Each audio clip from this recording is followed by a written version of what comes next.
Hello, good evening, and welcome to the Villa Park podcast, and also our best mashup, the Villa Park podcast and UTV Fan Channel for your fans forum special. We've got a double helping of the UTV Fan Channel with us tonight. We've got Ryan and Luke, the main man himself.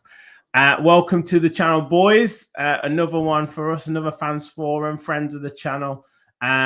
Great to see you. Ryan, how you doing, mate? Yes, very well, mate. Very well. Buzzing to be back on, mate. So yeah, thanks for inviting us. Great stuff, great stuff. And Luke, on tenterhooks at the minute, but you're joining us tonight. How's things? Yeah, mate, we're on the late shift for you guys. The lights are off up the Villa, so here we are tonight. Moonlighting. I like it. And Kev, great to have you back on, mate. How's things? How's everything going, my man? All good, mate. All good. I'm always happy when Villa win the last game, and obviously it'd been a lot of happiness for a period of time, then a bit of sadness. So yeah, all good after that Fulham win, mate. Yes. And great stuff. Everyone's in the chat. We've got Rachel, Duncan, Kevin, James, Michael, Nick. Everyone's in there. So do get your questions in. Make sure, as always, you're hitting that like button, hitting that subscribe button. We're marching on to 6,000 subscribers. So do please continue to help us grow and get your questions in. Obviously, it's fans forum night. It's your night. We're going to talk the fixture controversy, the fixture fiasco. We're going to talk the run-in. You know, it twists and turns all of the way. We're going to get everyone's thoughts on that. And obviously, depending on where we finish in the league might impact our summer. So we might talk a little bit about that. But first of all, sad news yesterday, or was it Sunday?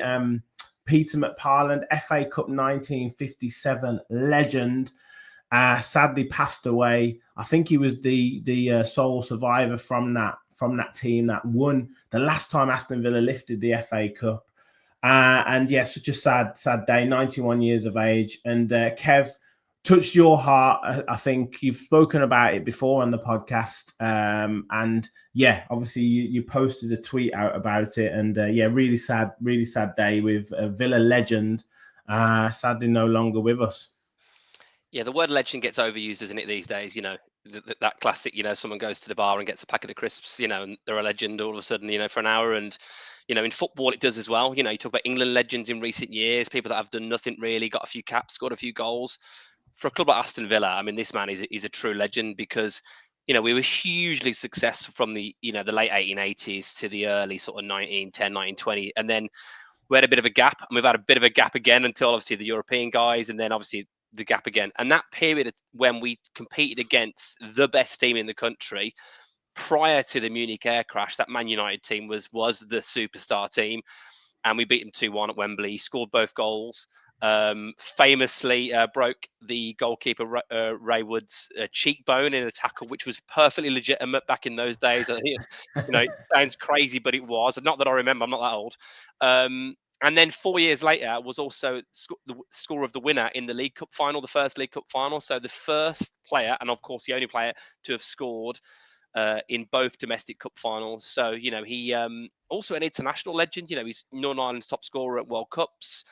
Played for Villa for a fair amount of time, and I was lucky enough to meet him about 15 years. In fact, I met him again actually like 2 years back when he was a lot older. I didn't get a picture that time, but you know, for all of the players that have played for this club, it's such a sad thought to think the last surviving member of that team has now died. And I do remember my old man, who's been, you know, passed for a few years himself now, talking about that team and, you know, meeting Johnny Dixon, Peter McParland, and holding the trophy as a 15-year-old boy. And it's just a real shame, obviously, that he's now passed on. But I'm hoping that we can galvanise the players in this team to kick on and try and emulate some of the successes of previous years. So rest in peace, Peter. Rest in peace. Yeah, well, good words, mate. Have you boys met him before, Ryan or Luke? Have you had any sort of meetings with Peter at all at the club?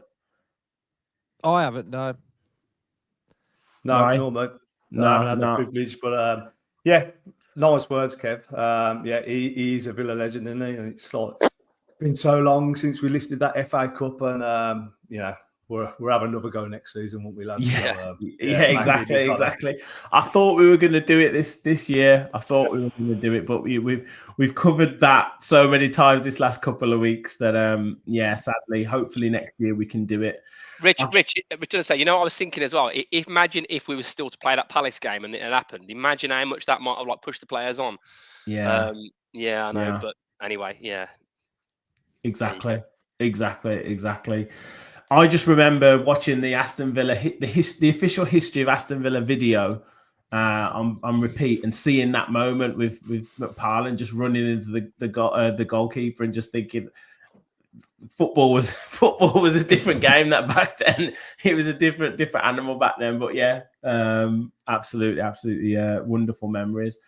I guess certainly on a more positive note, and I guess poignant as well. The Aston Villa under-18s, Luke, lifting the FA Youth Cup yesterday in front of a over 25,000 crowd. Wonderful experience for the lads. If anyone hasn't seen, I had Charlie, aka Academy AVFC, on the channel last night to reflect on that, and he was like a proud big brother.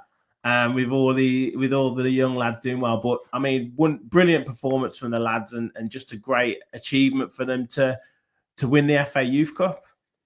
Yeah, absolutely massive. I think for the occasion that they stepped up in front of 25,000. Normally they're probably playing less than 50 sometimes. There's playing probably in front of friends, family, or players, etc. So it was massive, and I was there, and there was a lot of young families, young kids. I remember going to that game myself as a young kid when we played against Everton, and Rooney and the Moore brothers were playing. So I think for young kids, you do remember it. I think obviously lifting a trophy helps. So they'll have fond memories of seeing Villa lift the trophy. But they played really well, and it was thoroughly deserved. And I think one of the big things that I took away from it was the manager's words afterwards, talking about taking on board what Unai does on the training pitch and the coaching and creating that Villa identity. And I think if that starts to seep through all levels of Aston Villa, that's only going to bode well for the future. Shows a bit of a pathway to hopefully the first team, that we've got a system in place. Certain players can adjust and hopefully make it. I think it has been a long time now since we've had another player break through. Ramsey was the last, Grealish before.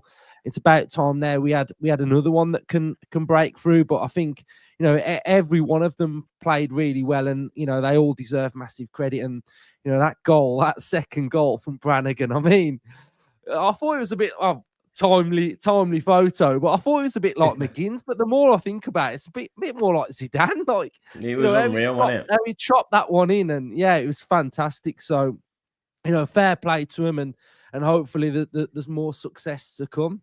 Yeah, absolutely. I mean, Ryan, some really eye-catching performances. I mean, Charlie mentioned Tristan Rowe at right back, Hemmings in midfield. Obviously, Brannigan, Luke said there, and Jim Aloba with the goal that sealed it. But yeah, some really talented players there, and it's going to be exciting to see, how many, if any of them get to the first team. But certainly, they've done themselves a real favour in terms of their footballing careers, because there's some real talented players there. Yeah, and they've all given themselves a great shot at it, haven't they? They've put themselves firmly in the picture, and their names are on everyone's lips at the minute. I thought Boylan in the middle, the young Scottish kid, ran the game expertly. He was unreal. They all were. And one of the main takeaways from that game is how much character was in that squad. You know what I mean? You're playing in front of 25,000 fans at Villa, which, well done to the club for putting on a £1 a ticket, even for adults as well. And you had a look around the stadium, and it's full of families, and like sometimes that might be the only opportunity, especially nowadays, to get down there. Like to get a family of 4 down for a Premier League game is nigh on impossible if you all want to sit together. So to open up Villa Park like that, and for everyone to embrace it and back the lads was absolutely wholesome to see. And like Luke said, there was patterns of play where you went, flipping out. It's a bit like Unai ball, like, just those moments. And we score from a set piece as well, and little movements into the half spaces and that down the wing. So yeah, really, really good to see. And I think it was flipping out right back in the day. Remember that Steve Round guy that come in as the director of football, and he wanted to create the Villa engine and sort of like get it from the youth level all the way. Everyone pulling together. But yeah, we're finally doing it now. We're doing it proper. We've got a proper organisation in the squad, and it's filtering through. And it was really good to see Rodgers and Ramsey on the pitch as well. You're buzzing. You've won the cup, and then you're seeing the first teamers there, like giving you some praise as well. So yeah, really, really good day for Aston Villa Football Club yesterday. It was just to round off, Kev. I mean, Man City have some really talented young players in there. No surprise there. But I think they've won something like 25, 26 games in a row.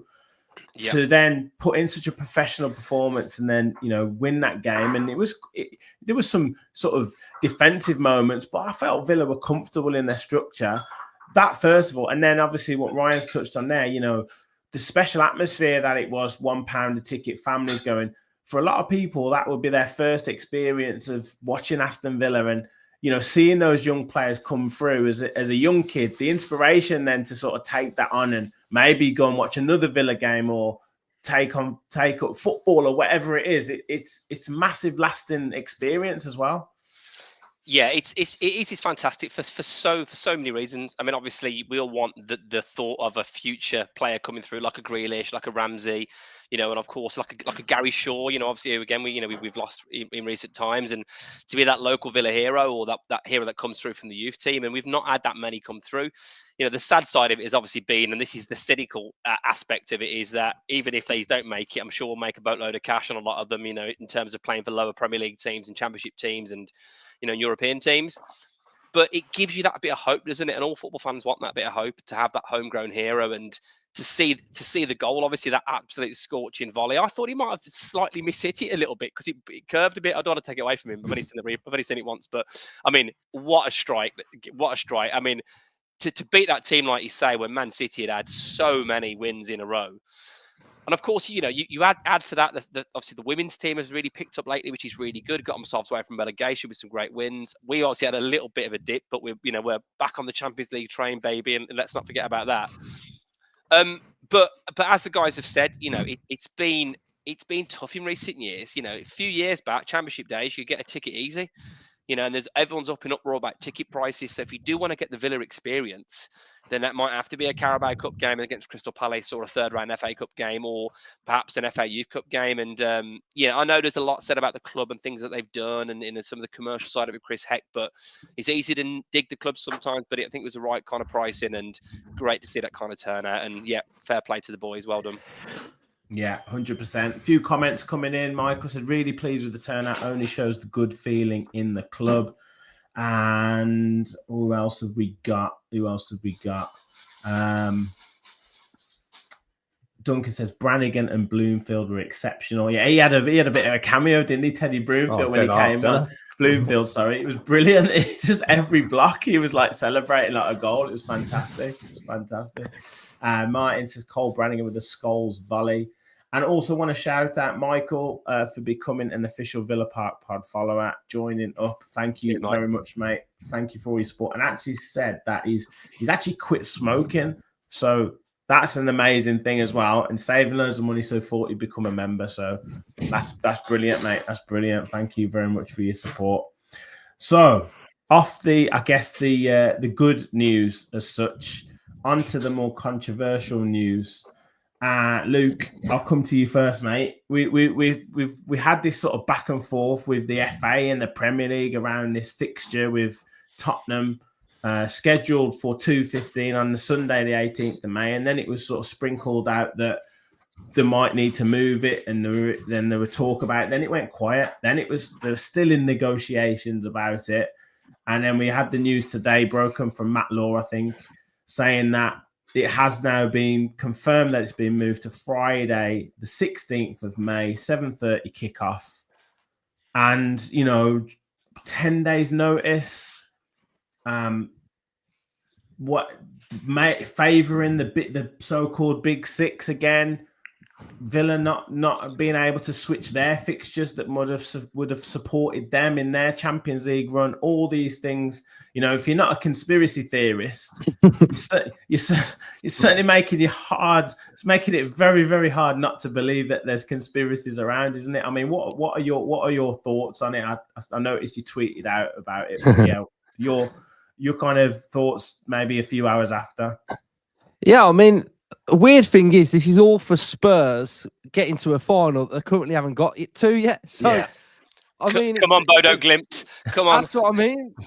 We're talking Spurs here as well. So, yeah, I mean, it's just frustrating. I think, especially for like Villa fans in general, I'm seeing a lot of stuff on social media about fans that are traveling via aeroplane from a different country and hotels and ticket pricing, tickets, etc. And I just think it's poor on that side of things. I think, it's Friday as well. Like, it's not the easiest day, I guess, for people to rearrange and go to a game at 7:30. There's that turnaround. So that's shocking. But, it's when you start hearing about the Premier League talking to Villa, you know what's coming. It's coming. And I think that's frustrating in itself. And I think we go back to February when we had that Liverpool game crammed in 5 games in 11 days. And we had 1 game in March. And we've been to sort of like a quarterfinal, semi-final last year of Conference League. And nothing gets moved, nothing gets changed. So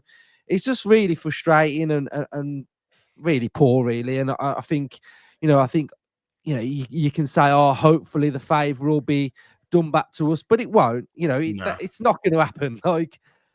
So I just think it's just really frustrating. And Vidagani done his tweet, didn't he? And he was saying stuff like, they were thinking of like Wednesday and Thursday, and I just thought, of course they were. It's like just really poor. So I think on every single level, it's just frustrating. Yeah, and Ryan, do you think that? Do you think the Premier League kind of backed themselves into a corner here with sort of where they've got into this hypocrisy situation? Because you can kind of see that they made the fixture for Manchester United on the Friday, and then there's a potential situation where Tottenham could get to the final. So to be fair to both teams, to give them the time to prepare, they've kind of got to do something. But because then they've not allowed Villa to move their fixture when they had a situation of a fixture pile-up, they've kind of backed themselves into a corner that means that it can't help but be looked on as kind of a favoritism situation when I'm pretty sure they don't want it to turn out like that, but it has turned out like that. Yeah, I think my frustration is that we can go around the room, and I think we'd all say the same, that if roles were reversed, if we was in the Europa League semi-final and Tottenham, or it's not even anti-Spurs, if it's Tottenham, Liverpool, Arsenal, if they were going for the title or Champions League, would we get our fixture reversed? Probably not. Probably not. We'd have to suck it up and deal with it. And I feel like when the scheduling got done for Man U and the Chelsea game, that was the opportunity then to foresee Spurs making that final as well. And the Premier League had dropped the bollock, hadn't they? I missed that opportunity, and it's the fans that have to suffer. And like the Premier League is sold worldwide. It's not exclusive to England anymore, is it? It's a worldwide league, and it's accessible now to people all around the world. You know, you've got all these GA plus areas in every stadium in every country, and people want to see the game, and people make travel plans, and even your diehard Villa fans. You know, you've seen on social media today how many are travelling over from Ireland, and you've got the lads who was in Norway a couple of weeks ago, and I think 100 of them like come over. Yeah. So all these guys that even if you live down Devon or whatever, you book your train, your hotels. And it's so disappointing for them because it's not local, is it? It's not. I live a couple of miles away from Villa Park, and that's local to me. But it's not for everyone anymore, is it? It's not. Everyone's not local to your local stadium anymore, and it's really disappointing. And I do appreciate that Villa Guardi, Monchi, Aston Villa made every effort to put their foot down, and from the communication we got off them guys, it's like we had no choice. The game was moving. Yeah, it was like the least bad option out of every bad option possible. Yeah. And I just feel like now we've had 2 seasons where our last home game of the season has finished on a weeknight, and it's like, your lap of appreciation. We sort of, it got taken away last year, didn't it? Really, because we finished on a Monday night, and like. You want to see the players bring their families out and kids, and especially last season when we qualified for the Champions League, we give them a good send off, and when we do it again this season, it's kind of like taking away that opportunity to do that. Yeah. Seeking says, why are they bending over backwards to accommodate Spurs? And also says, watch how they refuse Villa when we request a fixture change in the future. How do you feel about it? Kev, Duncan said London bias. Michael said it's favouritism, full stop. Yeah, the comments say it all. How do you see it? I think you summed it up pretty well, mate. Like the conspiracy theorists, it's difficult to kind of like say like, this London bias and this toxic bias isn't there when we keep seeing it time and time again. I mean, look at it. There was the Conference League last season as well. When look, I know we had a scenario where we were running out of gas, but who's to say if they'd moved the fixtures around? Maybe. I mean, who's to say in that crazy push at the end of that PSG game at home, if we'd not played Southampton, I know not every player played, but some did. Who's to say you wouldn't have got an extra 0.5% out of one of the players reaching for a ball or getting a crossing? We know for a fact that they had a gap, didn't they? Because they didn't play Nantes. It was originally scheduled. How are you helping out a team there in a much more prestigious competition like the Champions League, but yet you are to a team in a lesser competition? I just think it's an absolute sham. And the guys have summed up really well. But even if you live locally, I mean, people have got kids. I have my kids on certain days of the week. If that had been one of the days I was supposed to have my kids rather than the day I wasn't having my kids, then I wouldn't have been able to go. You mentioned it last year, Ryan, the Liverpool game. I took my lad who had school the next day. He's 8-9 years old at the time. So I'm saying we've got to go. I've got to get you back. You're not watching. He wants to see the players, and there's so much goes into it in terms of a match now. It's not just a single bloke that lives 5-10 miles away. It's people coming. Even if you come from the other side of the Midlands, it's a faff to get there on a Friday night. Maybe you've been at work in the day, but it's also the inconsideration to do it. What was it, 10 days before, and just think we can click our fingers. I think someone said it in the comments, but it will set precedent for next season. I think if we've got a scenario we need a fixture to be changed, I think we could just put our foot down and just say like, bite me, like we ain't playing it, whatever. And probably won't do that, but imagine the controversy. We've docked Villa 3 points because they refused to play the fixture because basically they got their arse in the run because they got let down the year before. But it's happening a lot. And look, what I don't want to happen now though is it becomes an excuse. And if we don't get the result, against Man United, it's like, oh, well, the more Spurs, we didn't have enough rest. And that's the thing that does worry me a little bit. We've got 3 big games left. It's a distraction that we don't need. Without this news breaking now, we know what our plan is. And now it throws a little bit of a, I mean, who knows? Maybe the guys will say, you know what, we'll use it to fuel our fire. But it's an unnecessary distraction that we didn't need. And it does take the mick a bit. Yeah, definitely. James, so we need to get Villa Park rocking under the lights like the Everton game, the first one back in the Premier League. I mean, there will be a sense of a siege mentality, Luke. And I know it's a real inconvenience for the fans, and we'll get into the running in a little bit, but it could kind of work in our favour, especially if we can pick up the result against Bournemouth, which we'll come on to. But, the players won't be too fussed about, they'll be playing the Saturday and then they're playing the Friday night. It's not particularly taxing on them in terms of the preparation. And it means that we can, if we get the results, we'll put a lot of pressure on those teams in that top 5, and the supporters will be extra sort of motivated to make sure they get the result. Yeah, I think the crowd will probably harness a bit of this frustration now. And I think, like you say, Chelsea are playing Man United, and then it will put pressure on Forest and Newcastle. So, yeah, we've just got to get the win on this weekend. Really, I can't think about that too far, because if we don't on Saturday, then it's pretty much all over, isn't it? So, but I get what you're saying, because then we'll have a longer period before we play Man United again if they get to the final as well. So we'll have a long period for Unai to come up with a game plan as well. So, yeah, we've just got to use every bit of what we can really for this final push for the rest of the season. Yeah, absolutely. Everyone in the chat, we've had a few comments saying yes, Luke and Ryan are on the pod, which is great stuff. Friends of the channel as always. But make sure you hit the like button, hit the subscribe button, help us on the road to 6,000 subscribers, and get your comments and questions in. Any questions you've got. Obviously, we're going to cover the run-in. We might cover some of the summer dealings, the wheelings and dealings that might come. But any questions that you want for the boys, please do get them in the chat. Let's talk the run-in though. Kev, I'll come to you first, as you're always the most positive of the Villa Park pod boys. So at the moment, we're sitting at a 16% chance, 60 points. Forest on 61 points with a 42% chance.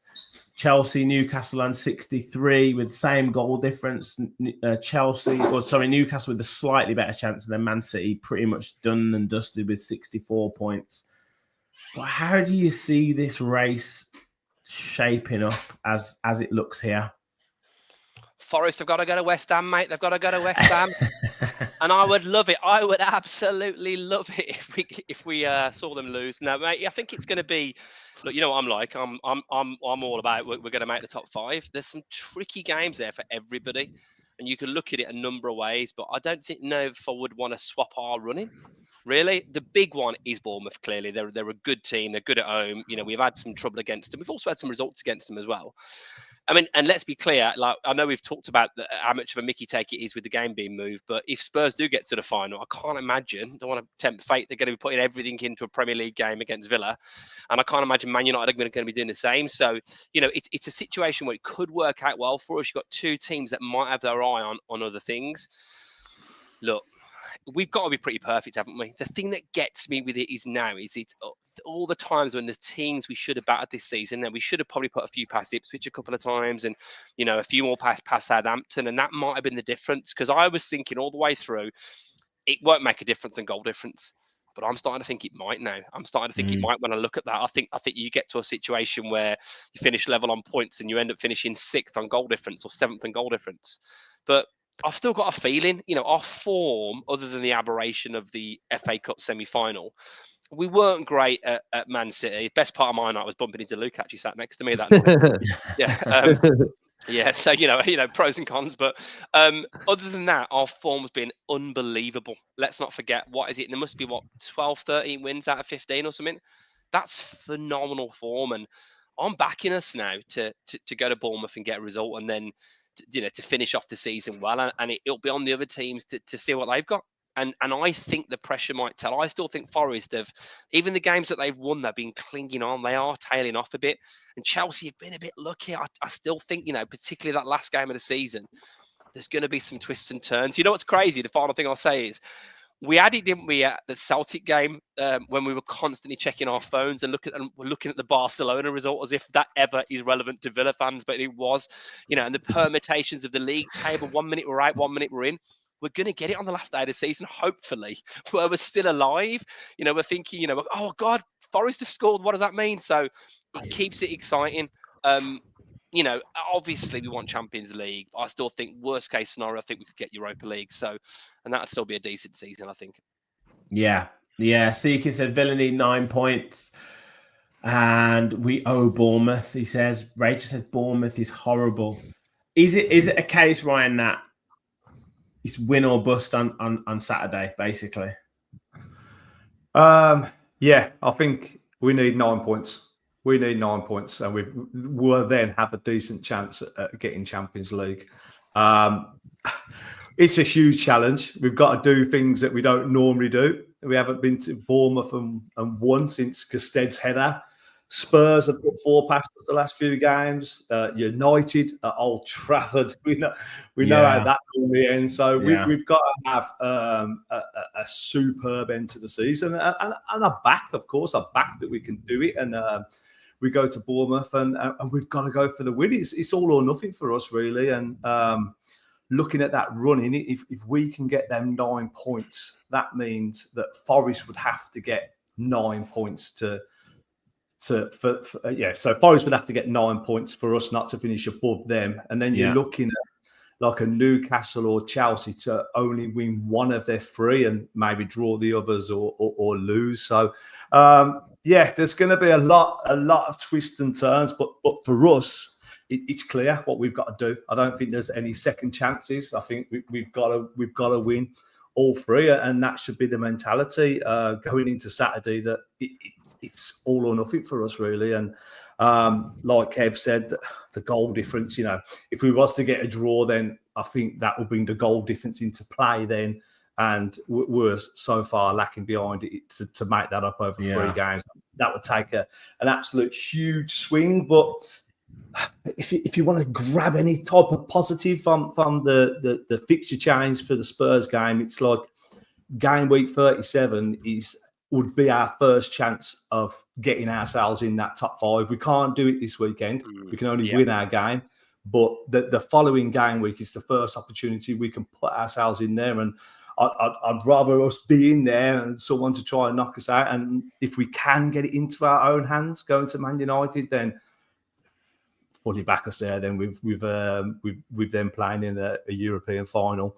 So it's gonna we're gonna be nervous wrecks on Saturday, but Bournemouth are such a tricky side. I really rate them. I love watching Bournemouth. I think they're really interesting. They're a pain to play against. One-on-ones all over the pitch. They're great on transition. Their left side is immense with Kirkes and Hoyson and Semenyo, and they're a really good team, and we've had some really good games. I think the home game against them was one of my favourite of the season, even though we let that last minute winner in. But I thought the quality of football that day was something that I really like seeing at Villa Park, and I followed them closely, and but they might have just ran out a little bit of steam now. That's what I'm pinning it on. So hopefully we go there and we grab the 3 points and they put us firmly in the race. They definitely start fast a lot of the time, particularly at home, and then they do tend to run out a little bit of steam because they put so much into that first sort of 60-65 minutes of a game. So if you can stay in it, I think you can then kind of take over towards the back end of the game. So that's what I'm hoping anyway. Stealthy Carper says Chelsea and Arsenal beat Newcastle. We'll do it with 7 points. And Kevin says Newcastle versus Chelsea is the crucial game. Somebody is dropping points. We touched on this, Luke. I mean, can you conceivably see Villa winning all 3? But also off the back of that, because we're playing those first 2, like the Bournemouth game and the Spurs game before the other teams, do you see, if we get the positive results, does that then add that little bit of extra pressure onto those other teams and then make the kind of freak result, if you like, potentially more likely, i.e., Leicester beating Nottingham Forest or a West Ham beating a Nottingham Forest, for example? Yeah, I think. Well, there's no easy game in the Premier League, so however you look at everybody's fixtures, you can't just downplay it because Forest say are playing Leicester. It's a local derby. Vardy will be right up for it. I actually feel like Forest, for some reason, are going to drop points at West Ham. I feel like that is a fixture that is just, if I was a Forest fan, I'd be looking at it thinking, that's tough, that is. Because you don't know what you're going to get with West Ham. So I think the beauty of Villa is we know what we've got to do. We've got to win 3 games. But then the beauty of that in itself is that we're not playing anybody that's involved in this Champions League race, whereas the other teams are. So at some point, if we win all three, that some of those teams are going to drop points. Now, will it be enough drop points, and will the pattern of how it goes work in our favour? That's something we can't control, but we've just got to really make sure that we win our games. I think, like you're all saying, Bournemouth is very, very difficult. But I think it's more difficult because of we don't know what we're going to do. We don't know what Villa are going to turn up. Like Villa at home, we can beat anybody. We do beat everybody, don't we? But Villa away, we're in this little bit of a...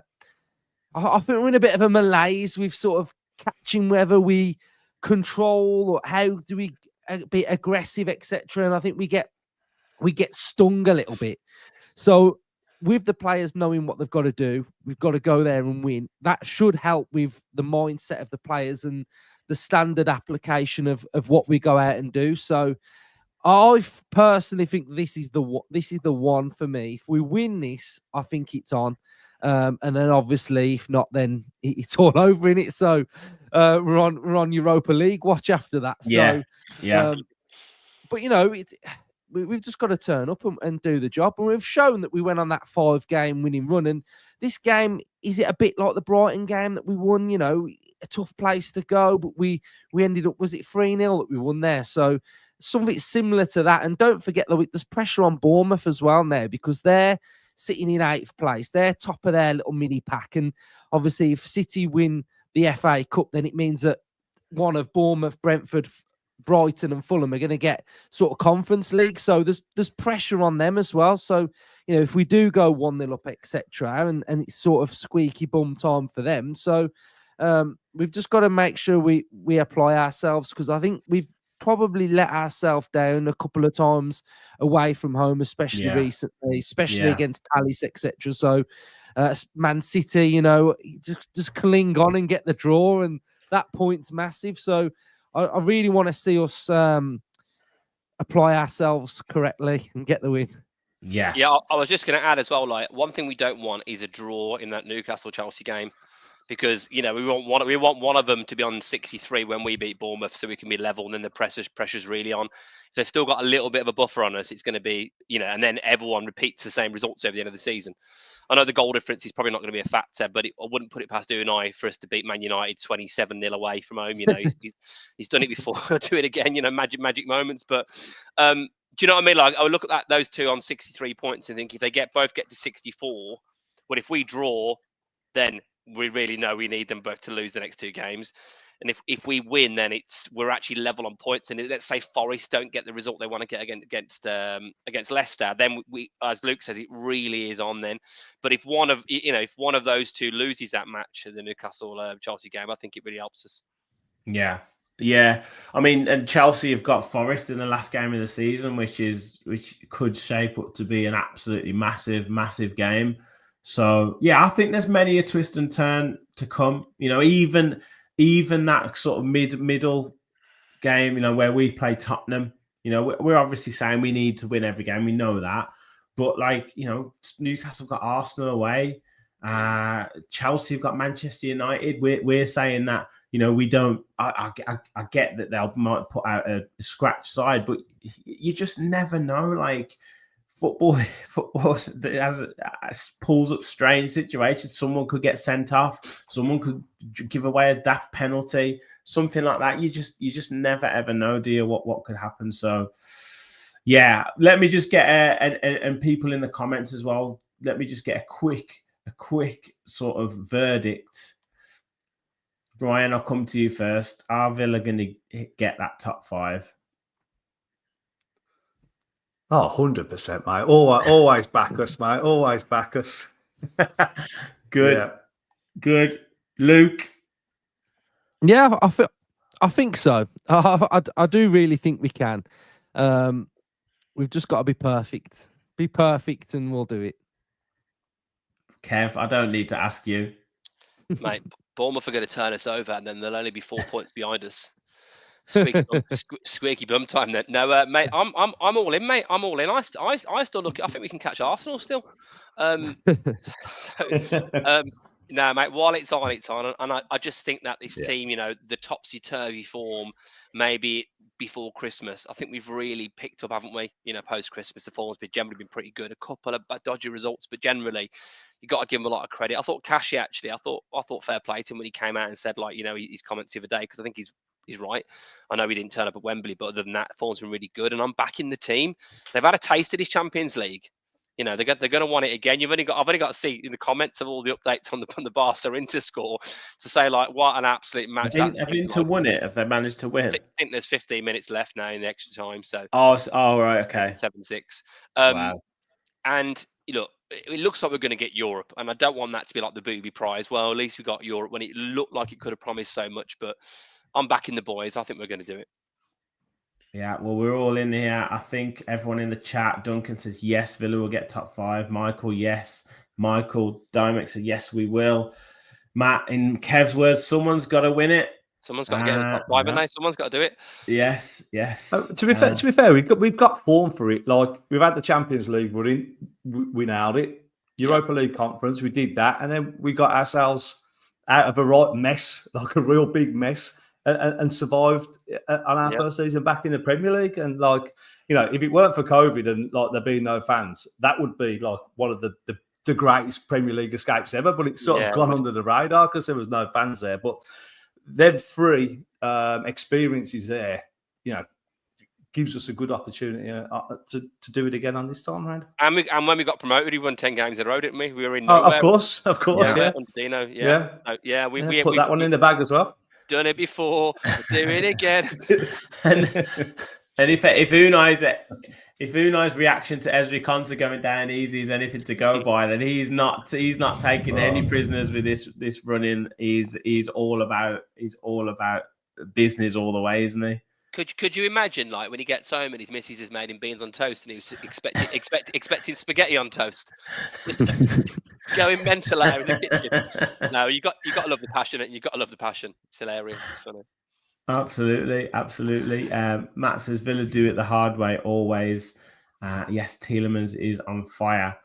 Someone asked a question, and it kind of takes me to my next point. Really, Phil said wanted to know, if we don't make the Champions League, will we be penalised financially? And I guess, I don't know if that means sort of UEFA or PSR, but from a transfers and a PSR point of view, I think we've talked about this on the pad a couple of times. I don't know if you boys have broached this subject, but Luke, what do you think? How do you think it might impact Villa in terms of their transfer dealings? If we do get Europa League and not Champions League, how do you sort of see that in terms of transfers?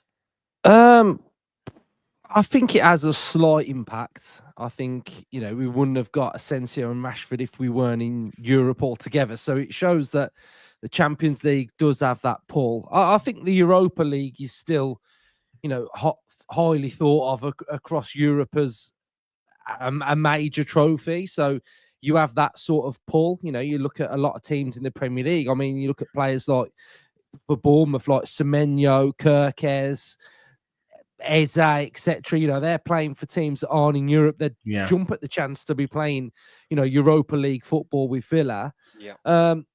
I think finances wise, obviously, the prize money's greater, but Europa League, I think I looked the other day. I was going to say, do you know the difference between? Well, it was prize money. What I saw was Europa was in euros, so it was about 29 million euros they've made so far. And I think in the Champions League, we'd made something like 46 million. That was prize money. So obviously you have ticketing going in there as well. But I think we'd be okay for one season, probably, Europa League and building and growing. And don't forget, we've had good financial year for this current year. So you'll see those in sort of like the next set of accounts. I do see a lot of people talking about, for example, if we don't get Champions League, we'll sell more players, etc. I think that's totally irrelevant. I think there'll be players leaving regardless. I think whether we get Champions League or Europa League, I think players will be leaving this squad. So that's my thoughts on sort of like outgoings. But I think Europa League, for one season, it still brings in a decent amount of money, but it's just not as much as the Champions League. Yeah. Yeah, Rachel said we will lose revenue. Duncan said we will have to sell, but we're planning that anyway. Rachel also said we have to sell if we get you Champions League or Europa, but it's how many and which players have to be sold. And I guess that's the point, Ryan. I mean, there's been talk already in the sort of press about Emi Martinez, Ollie Watkins, obviously, Leon Bailey, Matty Cash to a certain extent as well. I mean, do you see it being a bit of a transition somehow with, some of the, I guess, the stalwarts, if you like, potentially being open to transfers, or, whether that be personally or them personally or the club sort of looking to sort of entertain potential offers? Yeah, I think so. I think we're still in that PSR bracket. We haven't quite got the revenue fully up to the 400 million a season target that the owners have set to keep us sustainable. So to keep sustainable, it's buying and selling, isn't it? And what we've done this season, we let Dougie Luiz go, and I was gutted. He went, but Tillemans has stepped up and he's player of the season, and look at his performances this year. And I feel like the team we've got behind us, the planning, Monchi's little black book of contacts and stuff like that. There's an awful lot of transition, which is good for Villa. We keep like the players fresh. There's a freshness to the squad as well. It makes you continue to do that as well, because like Unai's quite intense, isn't he? And like if you was to keep never. if you was to keep that same group of players together for 4 or 5 years, when does the message stop? When does that intensity become like the norm, and you switch off? So keep rotating, and we will get there. And like I personally think Europa League now, the minimum for us that I want to see us get.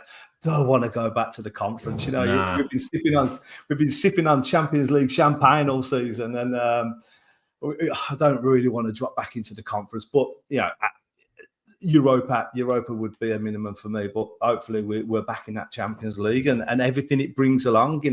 We look at the success that the under-18s had in winning the FA Youth Cup, but they've been playing in the Youth Champions League all season, and look at the experience they've got, and like just seeing our name with Europe's elite. For me, it felt like we've belonged there. Yeah, we've seen Villa versus Barca with the youth team, and Villa and Barca's badged together at Villa Park, and the Bayern games, Juventus, and I didn't once feel out of place. I never felt like Villa were a tourist in the Champions League. So for me, definitely. I hope we get back there again. But if it's Europa, we'll have a good crack at winning that, won't we? So.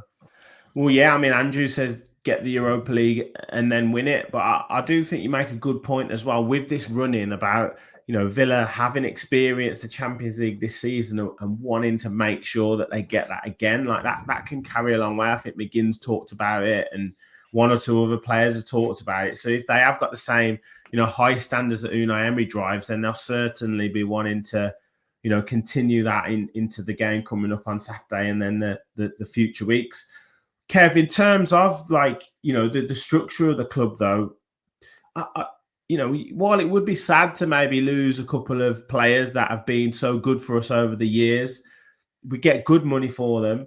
And we know the succession planning that Unai looks at and what Monchi looks at. So we've seen Tillemans come in, for Douglas Luiz. We're seeing Maatsen potentially looking like the next cab on the rank for Luca Dean, although Luca Dean's been excellent this season. We're seeing Onana, if he can keep his fitness, what an impact he has in that midfield once he learns exactly how Unai Emery likes to play. So you can see already, that succession planning of players coming through that maybe take a season or 6 months to sort of bed in what they can then do moving forward. Yeah, I think it's going to be interesting, really, isn't it? Like the summer, I think is arguably going to be one of the most watched summers for Villa in a long time, because on the back of a Champions League campaign, We had a fantastic January window, didn't we? Particularly initial impact of Asensio, and obviously the ongoing impact of Rashford, and even Marlon's had his moments, hasn't he, in some of the league games, of course. But look, I can't believe I'm actually open, I think, in a positive way, that if it was to be an Emmy or was to be an Ollie, that's not because I think they're crap and they need to go because they've made a couple of mistakes in terms of Emmy this season, or because Ollie's missed a few chances. It's because sometimes it's got to be the right time, and you don't want to leave it too long, do you? You always want to make sure that you don't keep that player beyond the point where actually you could have maximized their value, and also reputationally in terms of the team and with the fan base. And of course, with the structure that we've got, you'd think they would reinvest that money really well. You've only got to look at the Duran example and the players that we brought in January to see that.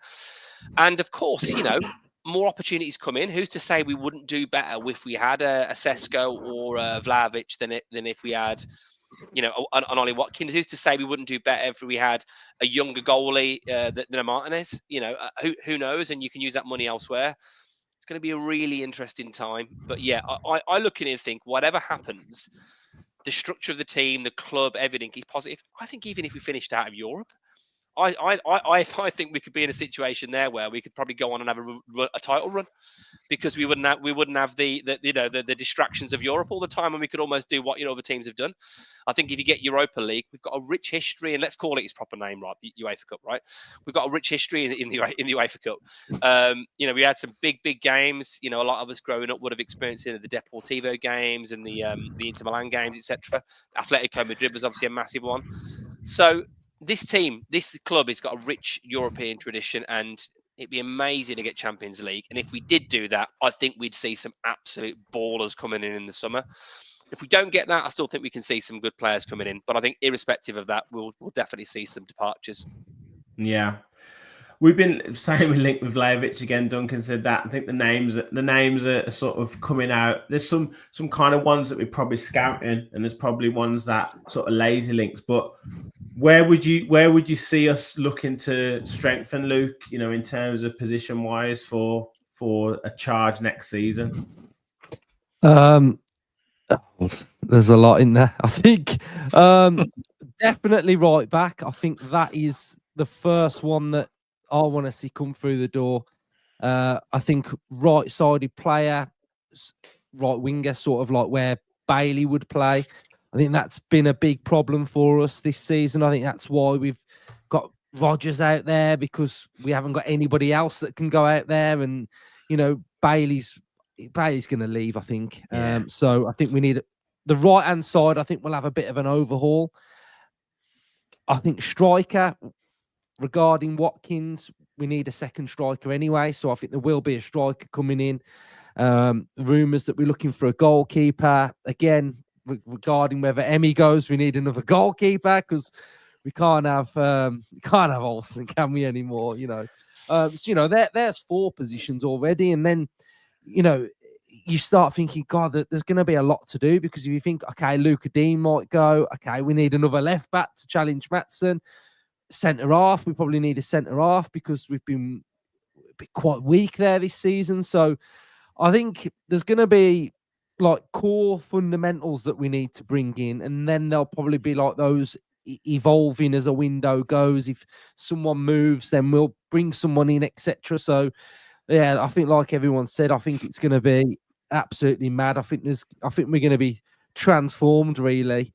But we just got to trust Emery, trust what Monchi does. They know what we need. And I think the biggest thing for me is, like, look at someone like Tielemans, played last season, wasn't really sort of a main player, and then this season he is. So, you're looking at players like Marlon, probably going to feature heavily next year. Maatsen, exactly the same. So, yeah, we're building and we're growing, and I think, we're not going to just stand still. So, yeah, but I think be prepared for some to go, I think, is probably the thing that I would say. Because some of these rumors drop and you see the reaction like, it can't go, what are we doing with that? And I just think, if you're not prepared for these players to move on, then you're going to be in for a big shock in the summer, I think. Well, this is it. I think barring 1 or 2 players, I think all bets are off on on every player. I think, you know, if the price is right, and even with some of the ones that we're like, no way, like, you know, I think if the money's right and the deal's there to be done, I think it gets done. Like, you know, and I think, Ryan, there's probably numerous clubs across the Premier League that will be looking at a big summer for whatever reason. You know, you're looking at Manchester United, even you're looking at Tottenham, Chelsea, Newcastle wanting a big summer, Liverpool with their kind of situation that they're in. There'll be so many teams. I mean, Arsenal obviously to give it one last push to bottle it again when they get to the back end of the season. But all of these clubs will be saying pretty much the same thing that we're saying. So I don't know. It could either be a summer where there's so many moves, it's crazy, or where no one wants to show their hand too quickly, and then it's kind of like scrambling around towards the end. But yeah, for whatever happens, there's so many clubs that are going to say that they need a big summer of transfers. Yeah, most definitely. And I agree with Luke. I think we will be scrambling around again, but I think we'll be better prepared for it. I don't think we was kind of really prepared for it at the end of last season. You know, we've seen the stories how we qualified for the Champions League and like Munchie's panicking, like he can't enjoy the celebrations because we've got to sell before June and stuff like that. And I feel this season, I feel like we would be better prepared for it, and like we might see someone go and someone come in, and we'll probably sign Cameron Archer and sign to someone else, and Philogene and sell into somebody else. So whether we're going to see any like crazy PSR deals again, like what we did at the start of last summer, but who knows? It's I don't know. But looking back on this season, really, we got what we could get done in the summer. Yeah. Didn't quite finish it, did we? And no, we managed to finish it in January, and our form in the second half of the season has been much more consistent than the first half of the season. So hopefully we're set and we're ready for it. And yeah, again, like Luke said, I'm prepared to see any Villa player go because I've got that much trust in the setup at the minute, in Munchie, in Unai Emery, in the owners, that whoever goes, we can find a replacement and embed him into the team. And I think we'll see a transition to a more technical team. I feel like our level will rise. You know, you look at our style of play from last season when we was a bit more higher, a bit more closer together.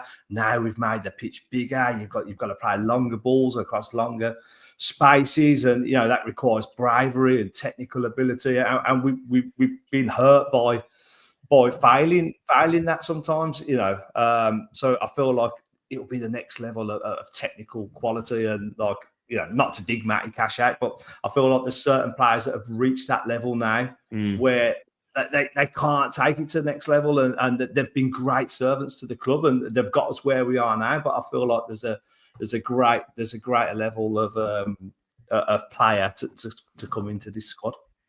Yeah. Andrew says Marlon will be quality next season, and is it next summer we have a strange transfer window? Could possibly be. Kevin says Ramsey's going nowhere, which is I don't know.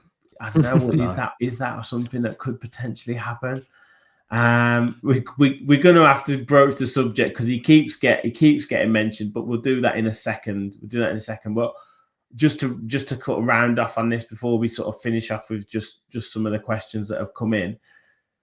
Kev, the thing is nowadays we've got players of high value that we can sell. We've already proven that with, you know, Diaby leaving, Duran leaving, you know, obviously some of the PSR deals that we've done, but some of the highly rated younger players that we've sold for good money. So again, like Ryan said, there's no need to panic if we let a player go, because it's not like back in the day where, you know, players were just leaving for paltry sums, and we'd be lucky if we got anything for a player, you know, before we got relegated to the Championship, and certainly when we were in the Championship. Now we've got players of legitimate value that we're selling, and then you be able to reinvest in the squad, whether that be a young youth team player or whether it be a more experienced first team player. Yeah, I mean, I totally agree with what Ryan said about like just the trust in Monchi, the board, the owners, Emery. I totally trust them. Even those bizarre deals over the summer, you could see what it was all about. Lewis Dobbin probably wasn't going to play for the Villa, but they were moving it around to make it work for the club. And yeah, you touched on some of those transfers. We're a different outfit now. We're doing what other teams have done. I remember over the years, Liverpool selling Jordan Ibe for 15 million. And there's so many clubs that have done it where they've got a boatload of cash in for a player that hasn't really done much. I mean, I think for Aaron Ramsey, Cameron Archer, obviously we got a bit for Keenan Davis, Chukwuemeka, that was like probably 50, 60 million quid combined. And obviously we did it with Philogene. We got Marlon cheaper than we sold Philogene for, and we made money on him when we sold him the first time. So, yeah, I'm really am trusting. And if it does have to be, somebody that is a fan's favourite, then it would be with a heavy heart. But I agree with you as well, mate. I think all bets are off. You'd even think you'd be surprised to see like an Onana go. Players like that. Yeah. Maybe a Kamara or a Rodgers, player like that. But who knows? I mean, does Tyrone Mings want to leave because he's not getting minutes at the end of the season? Does someone come in for a Konza and then all of a sudden you think, well, it's big money? I mean, I think no one's untouchable, really. No one. I can't think of a single player I think I would guarantee, maybe other than Morgan Rodgers. But then someone comes in with a crazy bid, and they think it's the right time to do it. Then it could happen. I'm really excited to see what happens. These are all new heroes, aren't they? Look how much we've taken to Asensio and Marlon, and obviously Marcus Rashford. And are Rashford and Asensio going to be kept? And one player we didn't mention, I think, when we talked about possible ins, but if Asensio isn't kept, then you'll have to have that other number 10, won't you? That unlocker of defences, goal scorer. And that'll be an interesting position, because I think that'll bring us back into the links before you even say it's all been in the chat. Before you say Grealish, I'm on about Joe Felix. I'm on about Benny McCarthy. Don't worry. Remember Benny McCarthy. But yeah, I mean, Felix. If Asensio doesn't sign, you watch those Felix links come back in spades. Yeah. I mean, I don't know about that, but yeah, everyone in the chat's been talking about Joao Felix. But what do you think about the loan signings, Luke? I mean, do you think Asensio, Rashford, and I guess Disasi's been kind of a bit forgotten the last couple of weeks, but do you see any of those being made permanent? I've probably got more confidence in Rashford being made permanent if we get Champions League. I've been really impressed with Rashford. Like his stability on the ball, everything that he's just what he does on the ball. He's striking at the ball, very good. He's always a threat, and I've been impressed with him. Asensio, if we maybe get another loan, maybe. But if I was being heavily critical, I'd say I haven't seen enough on the ball, pressing off the ball. I think it stagnates us a little bit, and I don't think he moves around the pitch as much as I'd like to see. But if he's on loan, then I guess fair enough. And then Disasi, I liked him at the start. I thought I was really on board with him, but I'm not sure now. I think, but then again, we probably will sign a defender on loan. So if it is him, maybe he can play as a centre back. But so yeah, it depends on Champions League, doesn't it? But I'd probably say none of them stay if I had to nail my colours to the mast, sort of thing. Yeah, Michael says no. Stephen seconds that with a no. Duncan said we have a 40 million deal agreed for Rashford. Asensio will extend for 12 months. I think we could. I think we're fine with paying the fee, aren't we, to Manchester United for Rashford? But I think it's more his wages and what we can do with the wages. So I think that's probably the issue. I think Disasi's maybe suffering from a circumstance like he's played at right back and he's just not a right back, and he's put on midway through a game against PSG and midway through a game against Manchester City against ridiculously quick or skillful wingers, which hasn't helped him. But yeah, it's interesting. It's interesting that we haven't really seen him of late. I know he couldn't play against Crystal Palace anyway. Guys in the chat, please do smash the like button if you haven't already. We're almost 200 in the chat, so please do like and subscribe if you haven't already, and keep your comments coming through.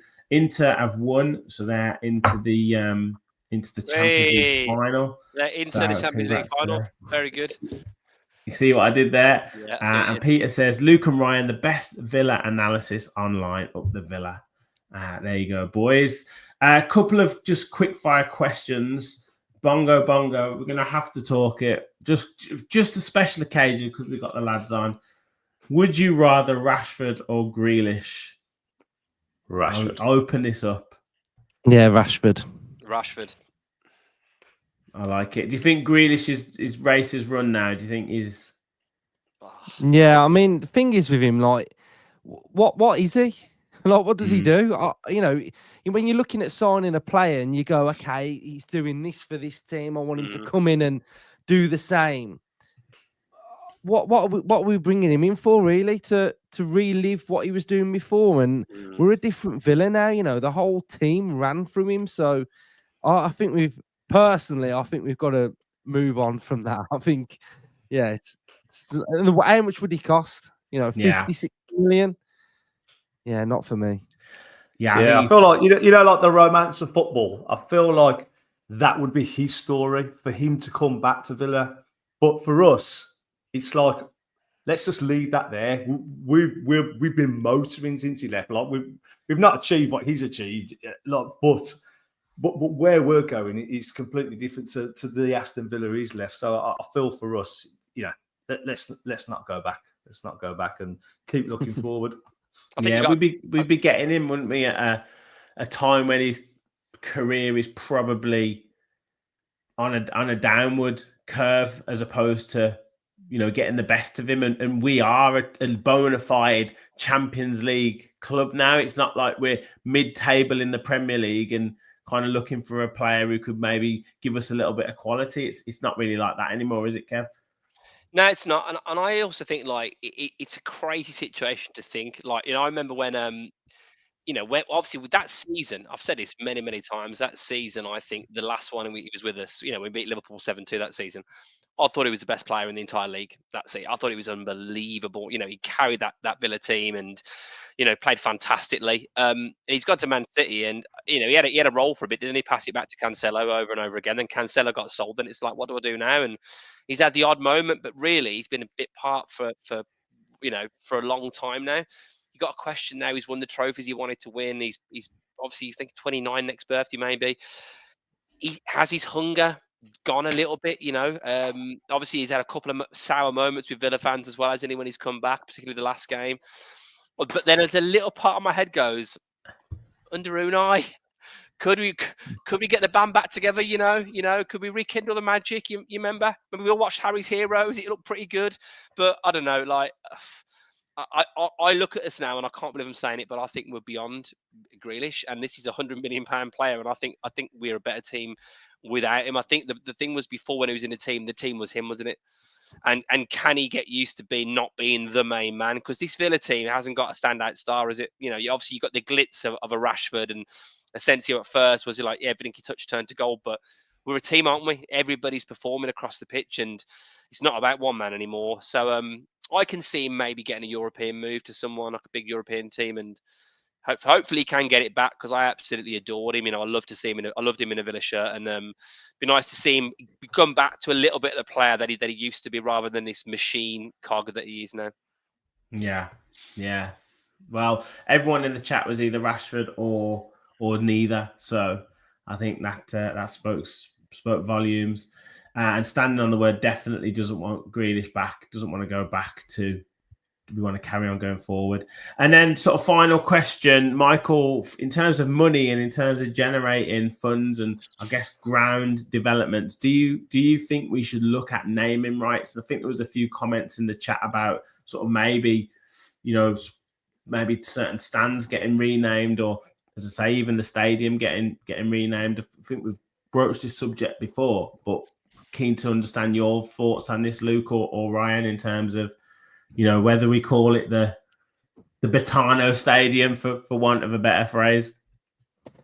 I think if we were going to do it, we'd have already done it by now, and I think the value would have been there.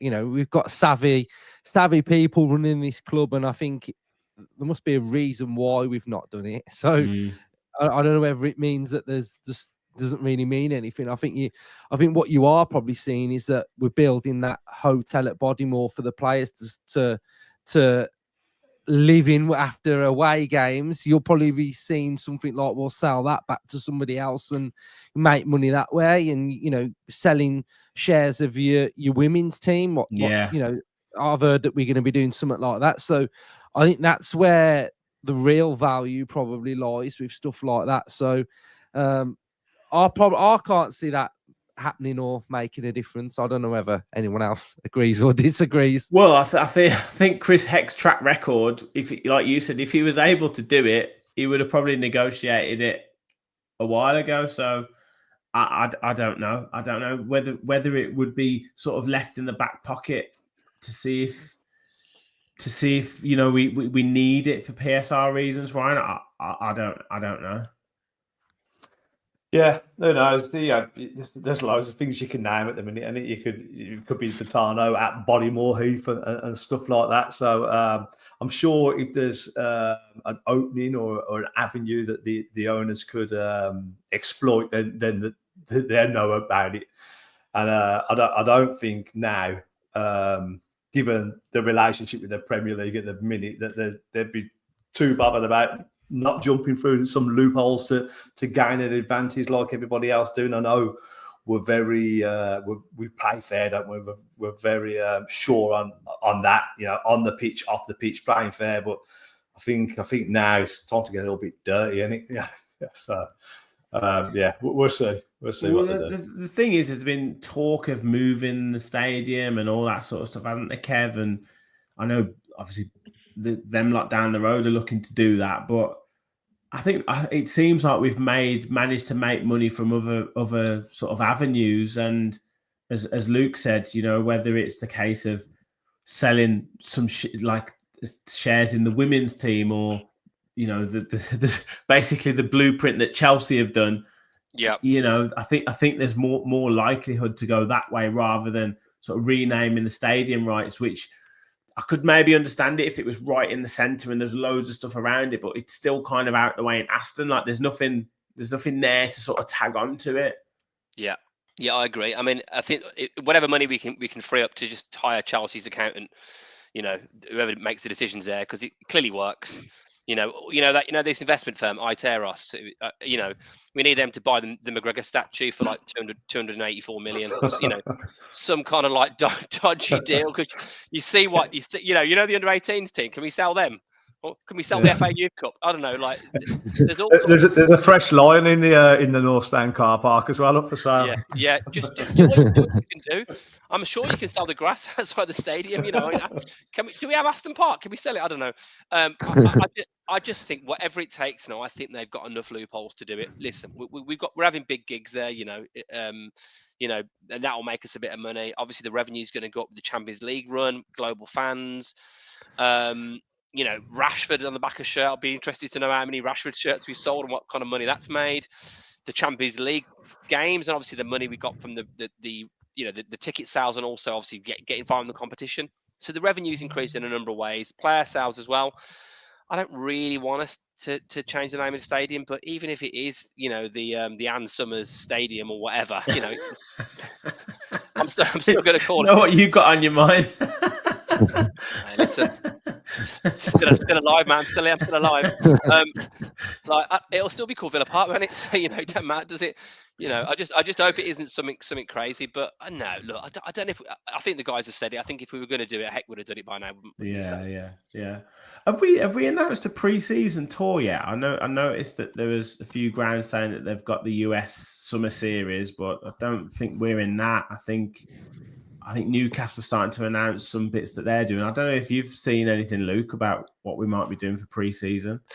I know where we will be going. We'll be going to the mighty Bescott, that's for sure. We're always there, mate. Yes. Yeah. But I haven't seen anything about a Australia tour or the Far East tour. I don't know. I haven't seen anything like that yet. So I'm sure that'll get announced soon. Boys, I think we'll call it a night there. Fantastic show. Thank you so much for joining. do as we have do want to kind of keep these fans forums with you boys, fairly regular. So thank you very much for jumping on.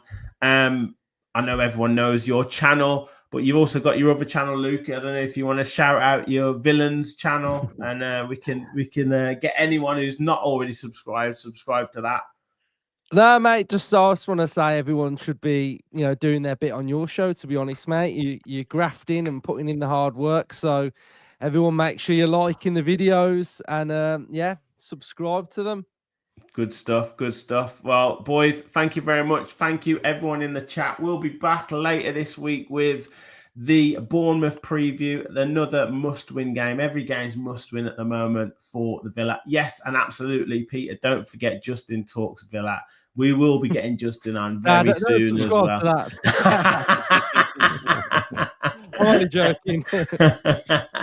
But yeah, thank you so much, everyone, for watching. Look out for everything that we've got on the channel: transfer talk, match previews, match reactions, you name it, we've got it on here. And as always, remember, we all follow the Villa.